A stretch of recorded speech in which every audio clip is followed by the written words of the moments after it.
Dan salah satu peristiwa yang kemudian menjadi penghibur bagi duka dan lara yang dirasakan oleh Nabi Shallallahu Alaihi Wasallam pada saat itu adalah terjadinya peristiwa yang luar biasa yang kita kenal dengan Isra Mi'raj.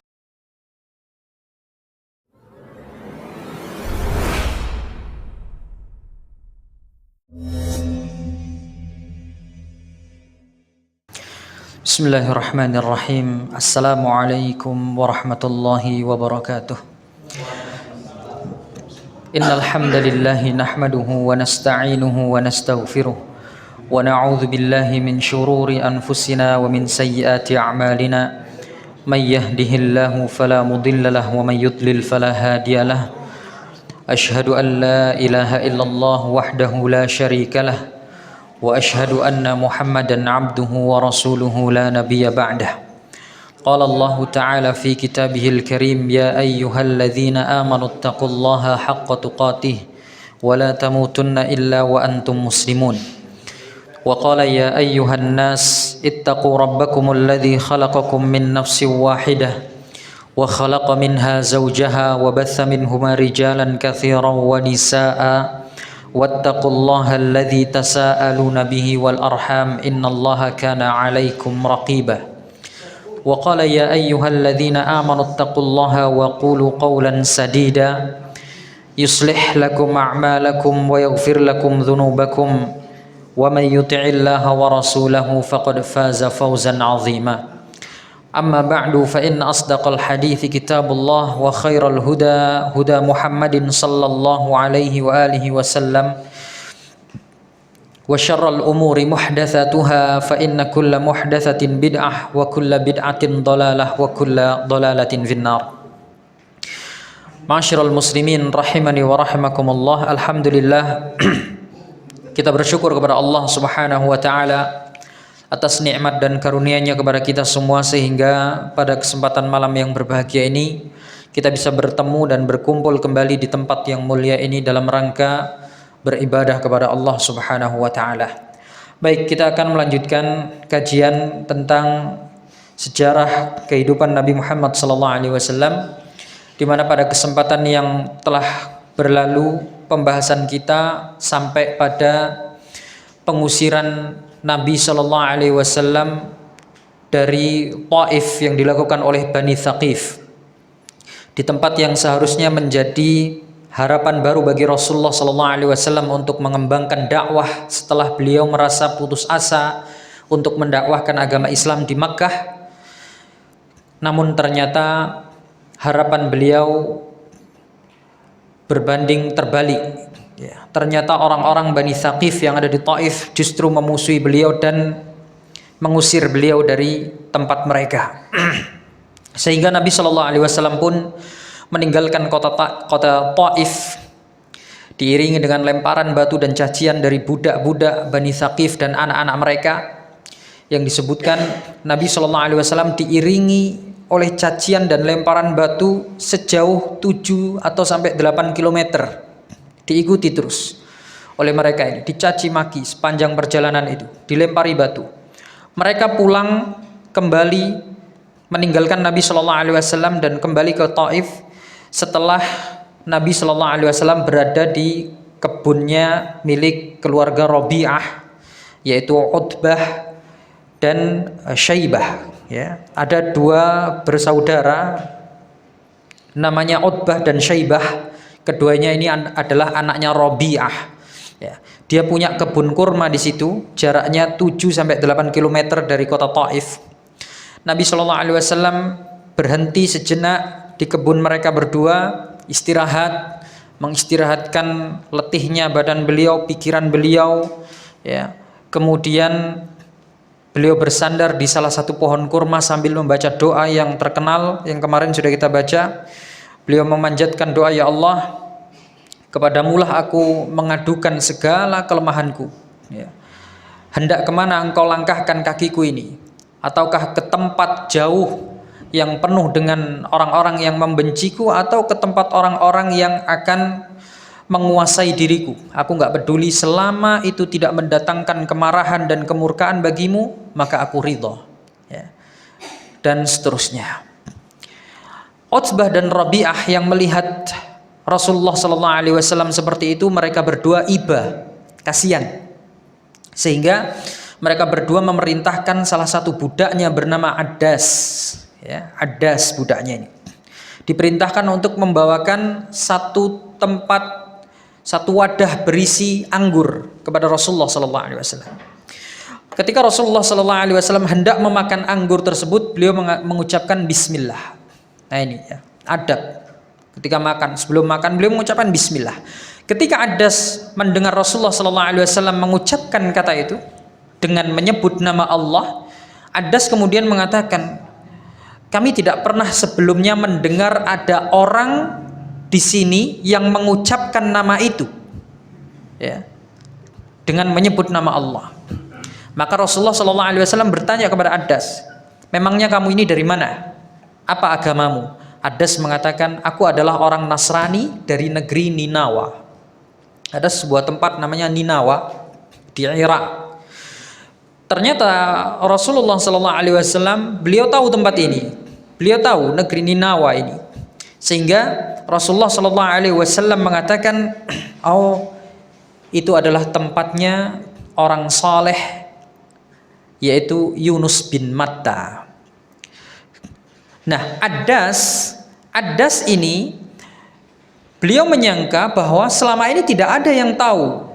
Tidak ada yang tahu tentang anaknya Matta. Syukran, jazakumullah khair. Nggak ada yang tahu tentang siapa itu sosok Yunus bin Matta kecuali hanya orang-orang yang ada di negerinya saja. Dan sejarah ini sudah terlampau jauh sekali hilang. Sehingga itu hanya sekedar menjadi kisah untuk penduduk negerinya saja. Nggak ada orang asing yang tahu tentang Yunus bin Matta ini. Kok tiba-tiba ada yang tahu, ada orang asing yang tahu? Maka Addas ini penasaran.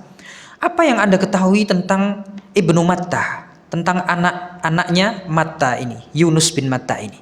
Maka Rasulullah sallallahu alaihi wasallam kemudian menjawab, dia adalah orang saleh, dia adalah saudaraku dan dia adalah seorang nabi sebagaimana aku juga seorang nabi.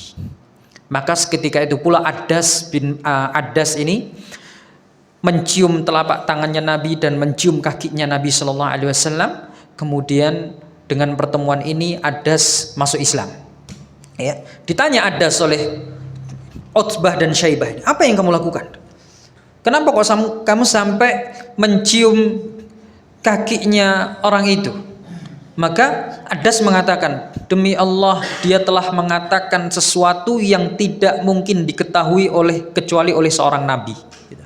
Jadi Addas ini tahu, yakin ini berarti seorang nabi, karena nggak ada yang tahu sejarahnya, kisahnya tentang Yunus bin Matta kecuali adalah nabi.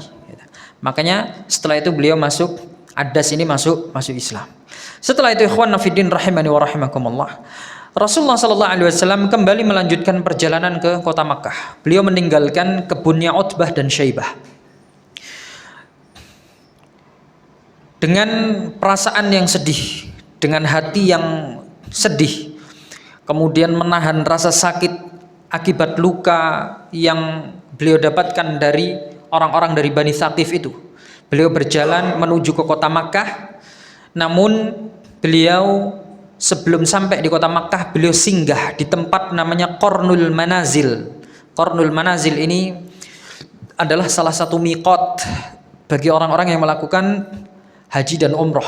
Ya, kalau sudah masuk dari Qarnul Manazil ini mereka harus mulai ihram. Ya. Nah, salah satu miqat yang dekat dengan kota Taif. Di sanalah, di tempat ini, di Qarnul Manazil ini.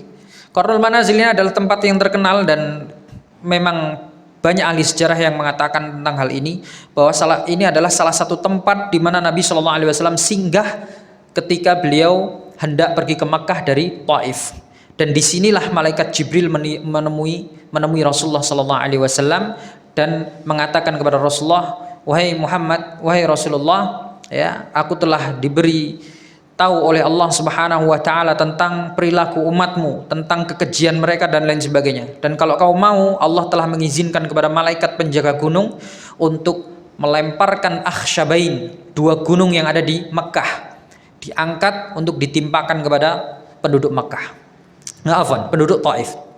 Tapi Rasulullah Shallallahu Alaihi Wasallam tidak mau. Rasul mengatakan, aku berharap akan ada nanti dari mereka akan keluar keturunan-keturunan yang mencintai Allah Subhanahu wa taala dan Rasulnya. Ini sikap sabar yang luar biasa dari Nabi Shallallahu alaihi wasallam yang hendaknya kita contoh. Jadi kaum muslimin, orang Islam itu harus mempunyai lapang dada, ya. Harus mempunyai kesabaran yang luar biasa. Jangan gampang emosi. Orang Islam itu nggak boleh gampang emosi, suka marah dan lain sebagainya. Itu sikap yang tidak dianjurkan di dalam agama Islam. Bahkan Rasulullah itu adalah orang yang sangat pemaaf dan penyabar. Sampai pada tahap Rasulullah Sallallahu Alaihi Wasallam hendak dibunuh sekalipun, Rasulullah Sallallahu Alaihi Wasallam tidak pernah terbesit dalam hatinya untuk membunuh orang yang hendak membunuh beliau. Suatu ketika pernah ada seorang wanita Yahudiyah, dia ini memberikan makanan kesukaan, memberi kepada Nabi Sallallahu Alaihi Wasallam makanan kesukaan beliau, ya, paha kambing muda, itu kesukaan Nabi Shallallahu Alaihi Wasallam, diberi kepada Nabi. Tapi sebelum diberi, dilumuri racun sama wanita Yahudiyah ini. Ya. Ada salah seorang sahabatnya dan Nabi Shallallahu Alaihi Wasallam juga, ketika beliau hendak makan, ya, sudah berada di mulut beliau. Kemudian Allah Subhanahu Wa Taala mentakdirkan bahwa daging yang hendak beliau makan ini memberitahu Nabi bahwa aku telah dilumuri oleh racun. Maka dimuntahkan lagi oleh Rasulullah SAW. Tapi salah satu sahabatnya ada yang sudah menelan daging tersebut sehingga menyebabkan dia meninggal dunia. Kemudian yang memberi daging ini tadi ditangkap oleh para sahabat, ditangkap, diinterogasi. Apa motifmu memberikan racun kepada daging ini? Maka wanita Yahudiyah ini mengatakan, aku ingin ngetes kamu ini beneran nabi apa bukan. Kalau kamu beneran nabi, pasti Allah akan menyelamatkanmu. Tapi kalau kamu cuma ngaku-ngaku doang, ya udah mati aja sekalian gitu. Ya, karena berarti bohong, ngaku-ngaku nabi, ya. Akhirnya diracun biar mati sekalian. Tapi ini menunjukkan bahwasanya Nabi Muhammad SAW adalah seorang nabi, ya. Beliau tidak makan daging tersebut. Tapi kata Anas bin Malik radhiyallahu taala anhu, bekas racunnya itu terlihat jelas, nampak hitam di langit-langit beliau. Bahkan ada sebagian riwayat yang mengatakan di antara salah satu penyebab wafatnya Nabi Shallallahu Alaihi Wasallam itu karena efek dari kuatnya racun yang diberikan oleh wanita Yahudiyah itu tadi. Nah, kemudian setelah wanita Yahudiyah ini ditangkap, sahabat mengatakan, "Ala naqtuluha, wahai Nabi, kita bunuh saja tadi ini." Gitu. Maka Nabi Shallallahu Alaihi Wasallam mengatakan, "Lah, jangan, ya, nggak usah dibunuh." Dimaafkan oleh Nabi Shallallahu Alaihi Wasallam. Bahkan sampai seperti itu gambaran sifat pemaafnya Nabi Shallallahu Alaihi Wasallam. Kita sekarang sebagai umatnya dilirik sekali sedikit aja, apa ndelok-ndelok, langsung ditantang duel, senggel tak? Padahal cuma dilihat, apalagi dicaci, ya, dicaci maki dan lain sebagainya, habis berantem tuh, ya. Ini Nabi mau dibunuh, diracun, masih memaafkan. Jangan. Padahal tidak ada yang menghalangi Nabi untuk membunuh wanita tersebut pada saat itu. Nah, inilah bentuk kesabaran Nabi Shallallahu Alaihi Wasallam. Pun demikian di sini. Ketika Nabi ditawari oleh malaikat penjaga gunung, wahai Nabi, kalau kamu kehendaki, aku bawa akhsyabain, 2 gunung yang ada di kota Mekah itu, aku timpakan dia kepada penduduk Taif yang sudah berani kurang ajar kepadamu. Tapi mengatakan jangan. Saya masih berharap nanti akan keluar keturunan yang cinta kepada Allah dan Rasulnya dari mereka. Coba kalau kita umatnya pada saat itu dalam posisi itu, nggih pun monggo dihancurkan aja sekalian. Itu tipisnya kesabaran kita. Dan ini menunjukkan kurangnya keimanan kita. Umat Nabi Shallallahu Alaihi Wasallam itu seharusnya meniru dan mencontoh beliau, suka pemaaf, ya, memaafkan orang lain dan lain sebagainya. Nah, kemudian ikhwanna rahimani wa rahimakumullah, setelah dari Qarnul Manazil ini beliau kemudian melanjutkan perjalanannya menuju ke Mekah, ya. Namun beliau sebelum mencapai Mekah singgah lagi di tempat yang namanya Wadi Nakhlah, ya. Namanya Wadi Nakhlah. sebelah barat dari Arab Saudi, berjarak kurang lebih 13 km di utara kota Makkah. Ya. Jadi di sebelah utaranya kota Makkah, 13 km jaraknya, ada tempat namanya Wadi Nakhlah. Beliau tinggal di situ beberapa hari. Ya. Di situ beliau tinggal beberapa hari istirahat. Ya. Dan di Wadi Nakhlah ini, jamaah yang dirahmati Allah, Allah Subhanahu wa Ta'ala mengutus sekumpulan jin, ya, sekelompok jin untuk datang kepada Nabi Muhammad SAW dan mendengarkan bacaan-bacaan Al-Quran yang dilantunkan oleh Nabi Muhammad SAW. Dan ini diceritakan kemudian diabadikan oleh Allah dalam surat Al-Ahqaf dan juga surat Al-Jin. Dalam surat Al-Ahqaf Allah mengatakan, wa idh sarafna ilaika nafaram minal jinni yastami'una al-Qur'an falamma hadaruhu qalu ansitu falamma qudiya wallaw ila qaumihim mundzirin. Dan ingatlah ketika kami hadapkan kepadamu wahai Muhammad segerombolan jin yang mendengarkan bacaan Al-Qur'an, maka ketika mereka menghadiri pembacaan Al-Qur'an tersebut mereka berkata, diamlah kamu untuk mendengarkan Al-Quran itu. Maka ketika telah selesai mereka kembali kepada kaumnya untuk memberi peringatan. Masya Allah. Ini lihat, jin ya. Jadi kita belajar dari jin ini. Jin ini disebutkan oleh Allah Subhanahu wa Ta'ala dalam Al-Quran. Ketika mereka mendengar bacaan Al-Quran Nabi, pemimpinnya mereka langsung berkata kepada pengikutnya, diam kalian semua, diam untuk mendengarkan Al-Quran. Nah ini, ketika ada Al-Quran dibacakan, maka adabnya adalah diam. Dan ini disebutkan oleh Allah Subhanahu wa Ta'ala juga di dalam Al-Quran, ya. Fa idza quri'al Qur'ana, jika dibacakan Al-Quran kepadamu, maka diamlah, diam dan dengarkanlah. Au kama qala Allah Ta'ala. Ada ayat yang mengatakan demikian. Jadi di antara anjuran ketika kita membaca Al-Quran, ketika ada yang membaca Al-Quran di dekat kita, kita diperintahkan untuk diam. Nah ini jin ini, dia mengamalkan hal itu. Ketika Rasulullah membaca Al-Quran, pemimpinnya mengatakan, diamlah kamu untuk mendengarkan Al-Quran. Ketika Al-Quran ini telah dibacakan oleh Nabi SAW, maka mereka semua kembali kepada kaumnya masing-masing untuk menyampaikan Al-Quran ini kepada kaumnya. Ini jin, ya. Kemudian di dalam surat Al-Jin juga Allah Subhanahu wa Ta'ala menyebutkan tentang hal ini, ya. Nanti antum bisa baca itu surat Al-Jin ayat 1 sampai 5, ya. Qul uhiya ilayya annahu istama'a nafarun minal jin wa qalu inna sami'na qur'anan ajaba. Itu nanti coba antum baca.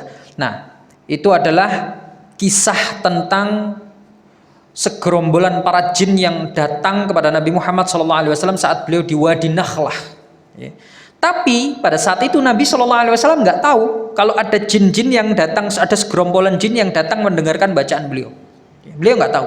Taunya kapan? Taunya nanti setelah beliau kembali ke Mekah, baru kemudian disampaikan ayat ini kepada Rasulullah SAW. Ya. Sebagai kabar gembira atas keberhasilan beliau dalam berdakwah. Nah. Jadi, ikhwanna rahimani wa rahimakumullah. Setelah beliau di Wadi Nakhlah, tinggal beberapa hari di Wadi Nakhlah untuk merehatkan tubuh beliau untuk istirahat. Kemudian beliau melanjutkan kembali perjalanan ke Mekah. Sesampainya di Mekah, beliau tidak langsung masuk ke kota Mekah. Kenapa? Karena beliau tahu bahwa penduduk Mekah sangat marah kepada beliau dan sangat ingin membunuh beliau. Karena penduduk Makkah itu sudah diberi kabar oleh orang-orang Taif bahwa Muhammad telah datang ke Taif untuk meminta bantuan keluarganya yang ada di Taif dan mengajak mereka untuk masuk Islam. Tapi penduduk Taif gak ada yang mau. Nah, berita ini membuat orang Makkah marah, membuat kaum musyrikin Makkah semakin marah. Ya. Mereka menganggap bahwa Nabi SAW berbuat kurang ajar kepada mereka. Ya. Di sini nggak diterima, lari ke tempat lain, nyari bantuan tempat lain. Ya sudah, kalau begitu kita usir saja sekalian dia dari Makkah. Jangan diterima kalau kembali ke Makkah. Jadi memang Nabi SAW sudah tidak diterima di Makkah. Makanya beliau tidak langsung datang ke kota Makkah, tapi beliau singgah di Gua Hira, di tempat yang dahulu sering beliau gunakan sebagai tempat untuk menyendiri dan lain sebagainya itu. Di Gua Hira itulah kemudian Rasulullah SAW menemui seseorang dari Bani Khuza'ah untuk mendatangi Al-Akhnas. Jadi dulu itu biasa ada orang itu yang profesinya menyampaikan berita, ya, kurir lah. Kalau sekarang kan kita mau menyampaikan berita enak, pakai WhatsApp dan lain sebagainya bisa. Dulu enggak, jadi dulu lewat orang, ada yang memang kerjanya seperti itu. Nah, ada seorang dari Bani Khuza'ah yang kerjanya menyampaikan informasi, menyampaikan berita. Kemudian Rasulullah membayar jasanya untuk menyampaikan kepada Al-Akhnas bin Syariq. Barangkali antum ingat, Al-Akhnas ini dulu adalah orang yang pernah nguping bacaan Nabi SAW. Kemudian bersama dengan Abu Jahal dan juga ada orang lagi, siapa namanya lupa saya. Itu. Salah satunya adalah Al-Akhnas yang sebenarnya kagum terhadap bacaan Al-Quran Nabi SAW.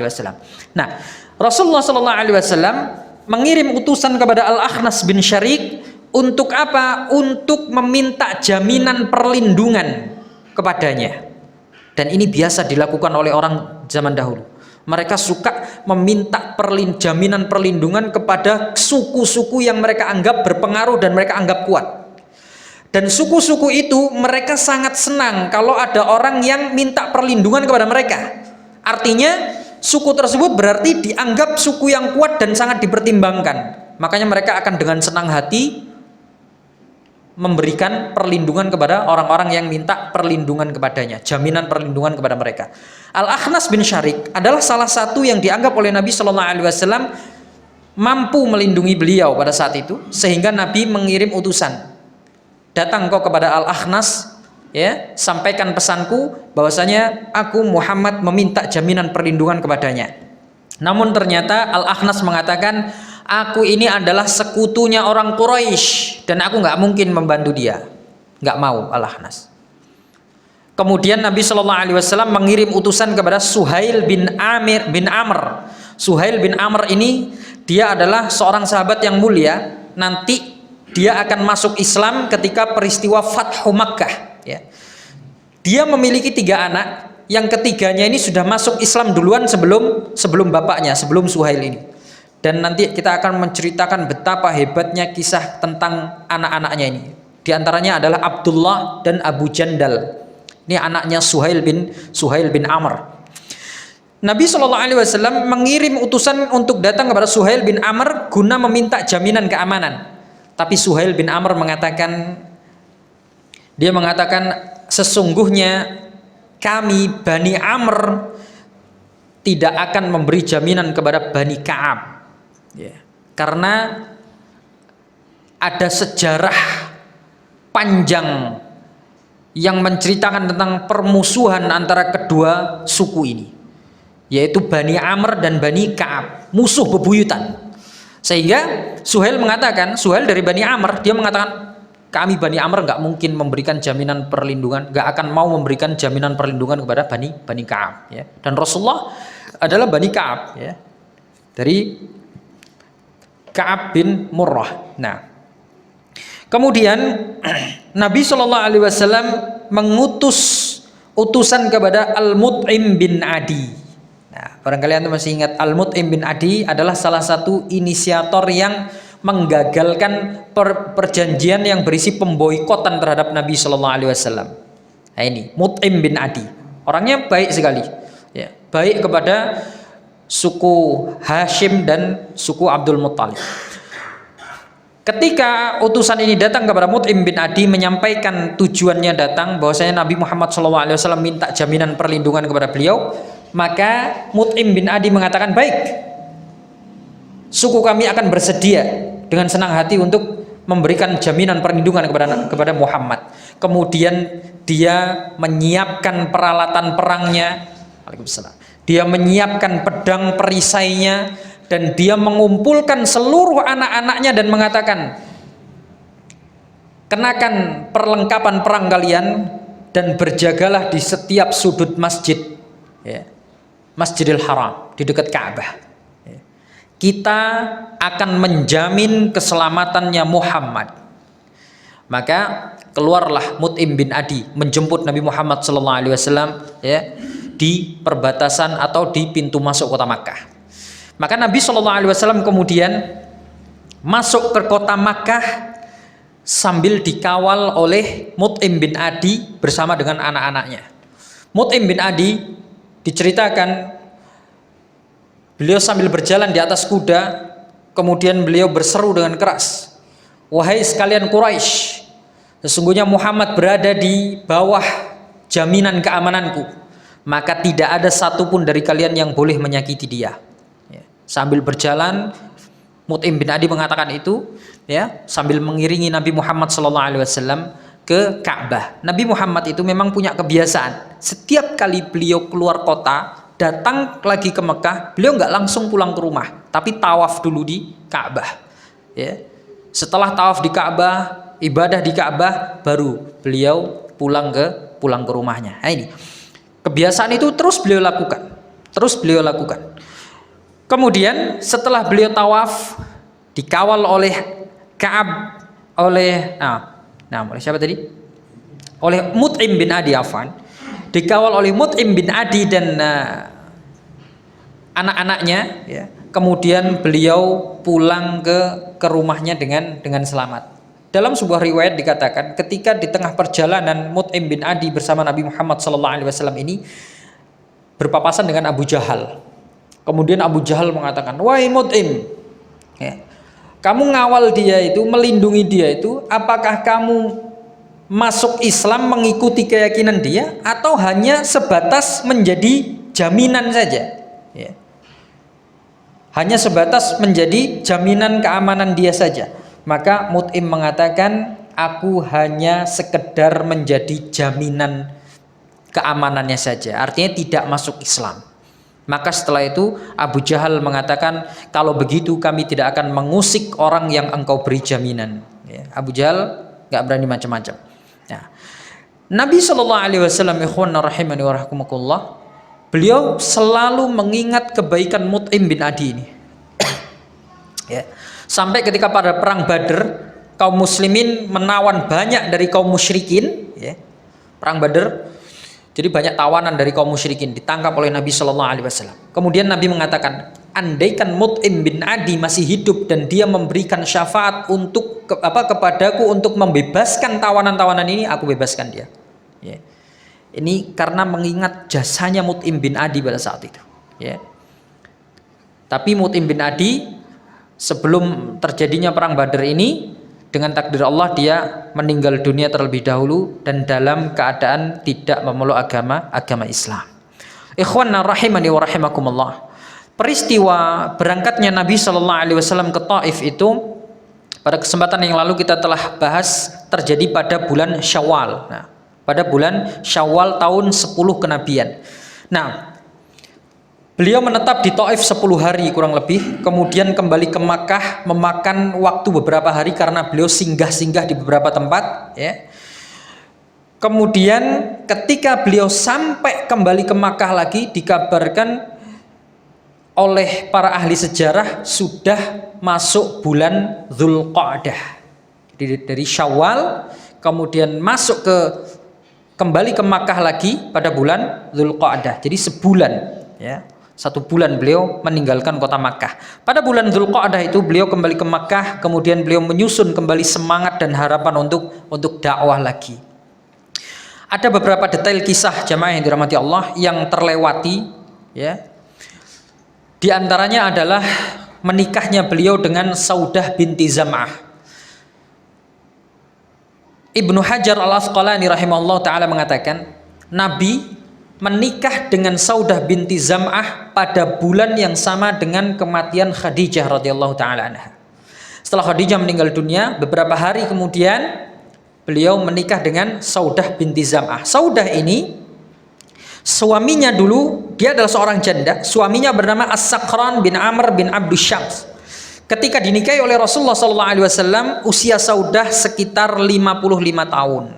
Ya, sekitar 55 tahun, jadi sudah tua menikahi Saudah ini.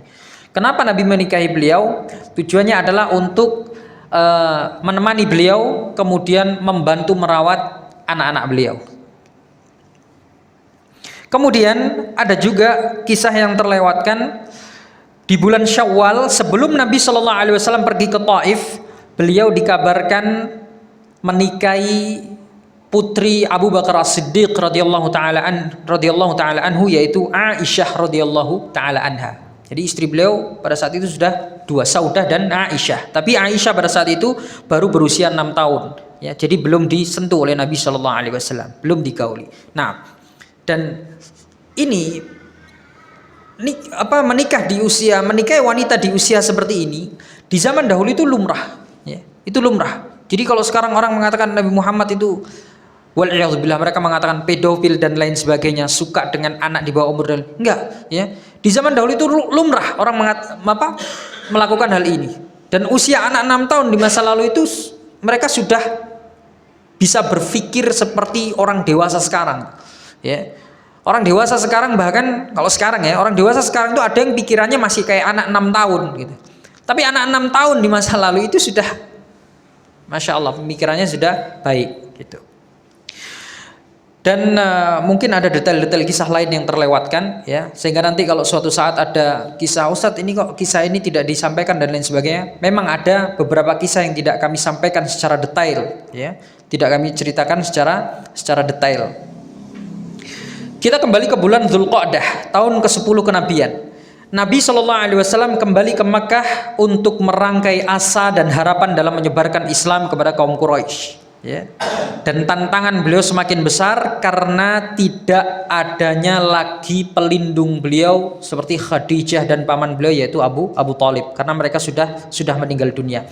Namun demikian ikhwanna, Allah Subhanahu wa taala menguatkan jiwa Nabi Shallallahu alaihi wasallam dengan berbagai macam peristiwa-peristiwa, ya, untuk membangkitkan kembali semangat beliau dalam berdakwah, ya. Karena ketika beliau kembali ke Mekah itu beliau kayak sudah kehilangan semangat gitu lah. Berusaha menata kembali hatinya, berusaha untuk menjadi utusan Allah yang baik, berusaha untuk mengemban atau menjalankan amanah yang diberikan oleh Allah Subhanahu wa taala, tapi dengan hati yang goyah, ya. Karena ditinggalkan oleh orang-orang yang disayanginya itu tadi, oleh Khadijah, oleh Abu Thalib, kemudian dimusuhi, permusuhan semakin keras dan lain sebagainya, ya. Namun demikian Allah Subhanahu wa taala tidak membiarkan nabinya, tidak membiarkan utusannya dalam kesendirian, ya. Menanggung beban kesedihan sendiri enggak, ya. Allah tolong dengan berbagai macam peristiwa yang dapat membangkitkan semangat beliau kembali. Di antaranya beliau dikabari tentang keberhasilan beliau berdakwah, ya.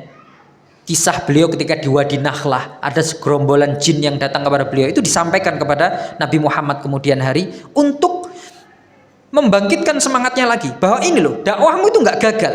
Walaupun kelihatannya banyak manusia yang menentangmu, tapi nggak gagal. Nggak semua orang membenci dakwahmu, ya. Ini segerombolan jin, mereka menerima dakwahmu, ya. Menerima dakwahnya Nabi Muhammad SAW. Dan ini menunjukkan juga, ikhwan rahimani wa rahimakumullah, bahwa agama Islam ini juga dibebankan kepada para jin, ya. Jadi mereka juga mengikuti syariat yang dibawa oleh Nabi Muhammad sallallahu alaihi wasallam. Makanya Allah mengatakan dalam Al-Qur'an, "Wa ma khalaqtul jinna wal insa illa liya'budun." Tidaklah aku menciptakan jin dan manusia. Yang disebutkan jin dan manusia, ya. Enggak ada ikan, binatang dan lain sebagainya. Enggak. Dua makhluk ini, jin dan manusia, untuk beribadah, ya. Untuk beribadah kepadaku. Artinya mereka juga mempunyai beban syariat gitu.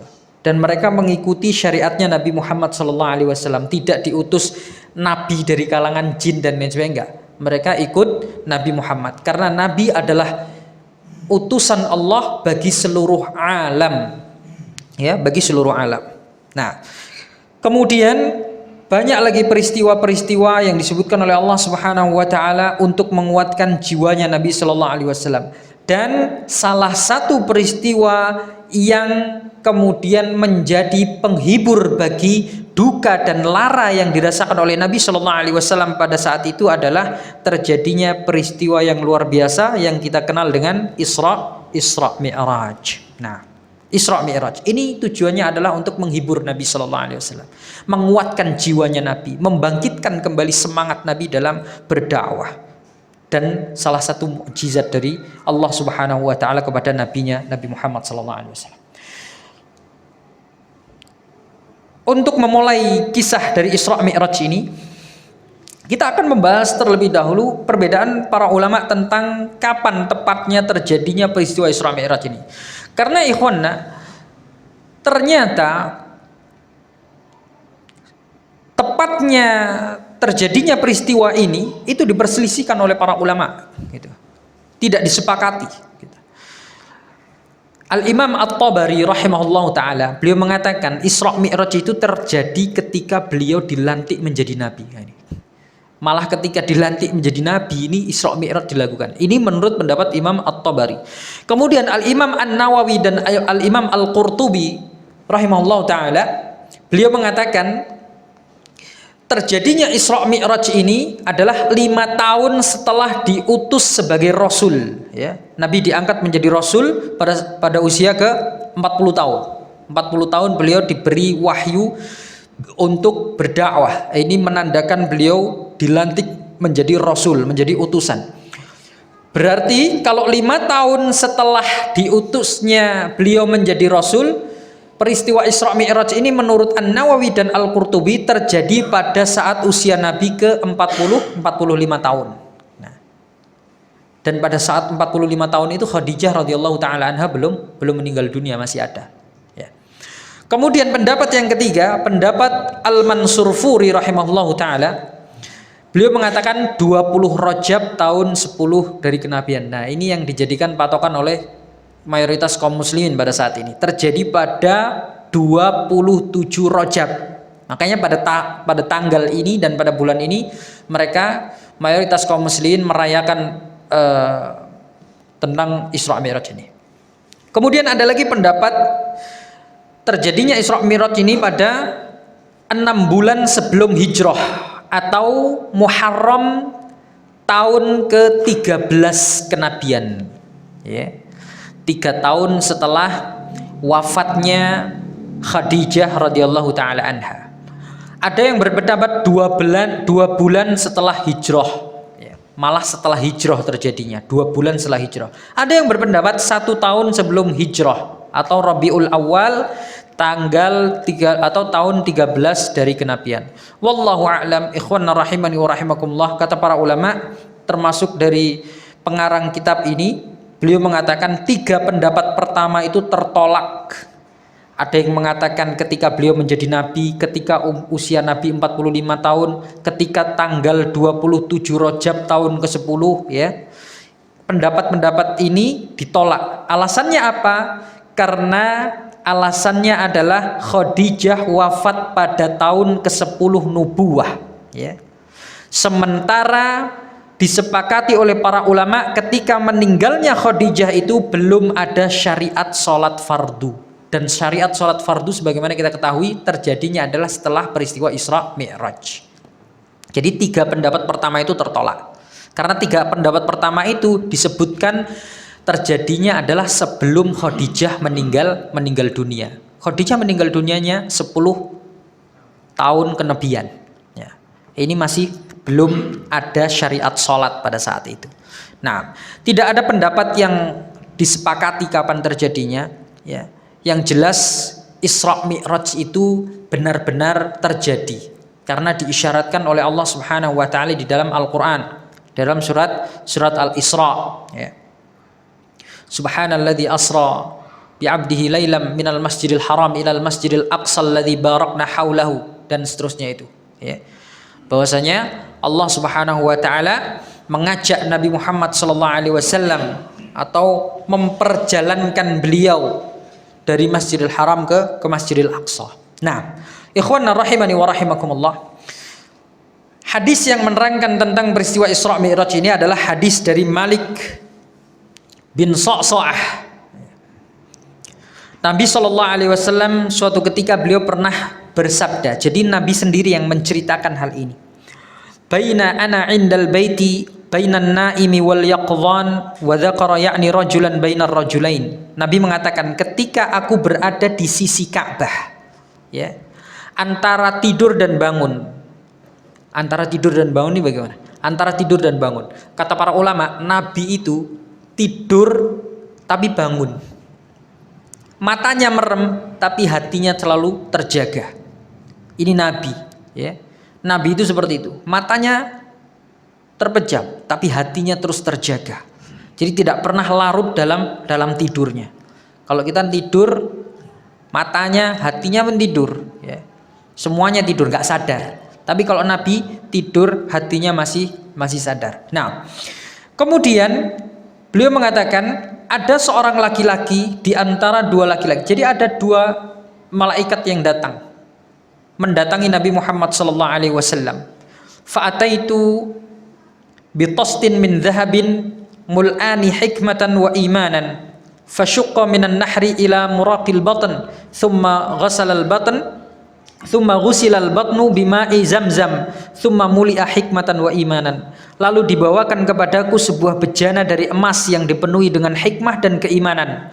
Lalu dada Nabi sallallahu alaihi wasallam dibelah dari nahar dari sini, dari kerongkongan, ya, dibelah sampai ke bawah perut, dibelah, benar-benar dibelah.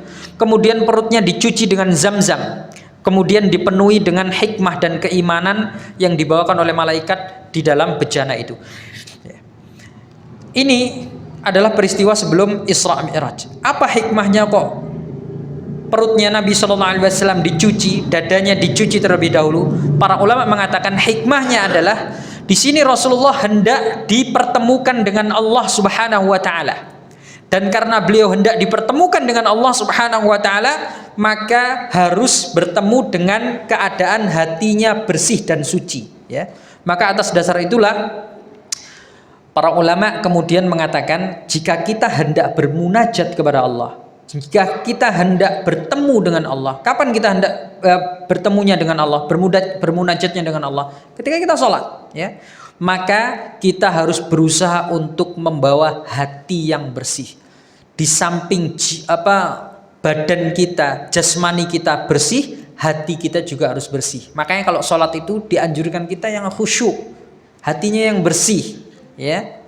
Jangan membawa hati yang penuh dengan pikiran.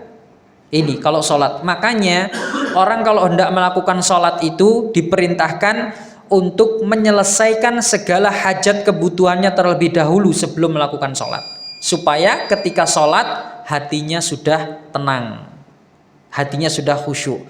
Bahkan ketika ada makanan sudah tersaji, makan dulu kalau kita sudah lapar. Karena kalau lagi lapar kemudian kita sholat dulu, Allah lebih penting, Allahu Akbar, aromanya lewat di depan hidung kita, ayam goreng misalkan, ya, gak sholat nggak tenang malah, ya, aduh selak dilaleri, selak dingin dan lain sebagainya, ya. Makanya dimakan dulu, dimakan sudah tenang, sudah habis, kenyang, beres, sholat. Di dalam hadis yang lain Rasulullah mengatakan tidak sah sholatnya orang yang menahan buang air, ya, atau menahan kentut dan lain sebagainya. Maka diselesaikan dulu semua hajat kita, sudah beres, hati kita sudah tenang, sudah siap untuk bertemu dengan Allah, baru kita takbir, sholat dengan hati yang khusyuk, dengan hati yang tenang.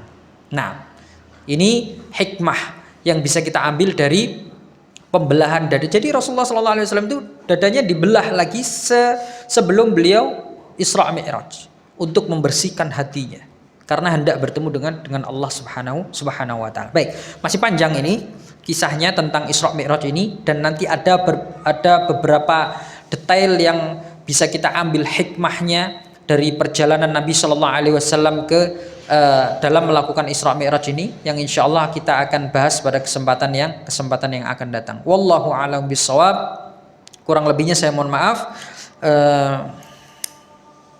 Nanti Ramadan dilanjutkan atau tidak? Belum.